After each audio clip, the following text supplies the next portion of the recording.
Bu hediyeleri sizlere göndermişler. Arkadaşlarımız size göndermiş bu hediyeleri. Eğer ihtiyacınız varsa bu hediyeleri alırsınız, kullanırsınız. İhtiyacınız yoksa da komşunuzun çocuğuna, arkadaşınıza verirsiniz. Tamam mı çocuklar? Tamam. Aferin sana. Hadi gidebilirsin yerine.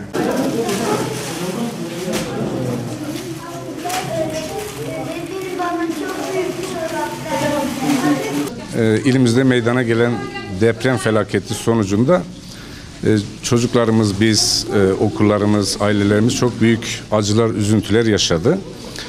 Tabii Türkiye'de yaşayan insanlarımız bu konuda çok duyarlı davrandılar. Büyük bir duyarlılık örneği sergilediler.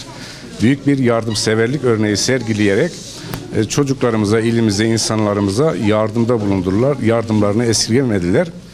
2014 yılında bulunmamıza rağmen bu yardım akışları hala devam ediyor.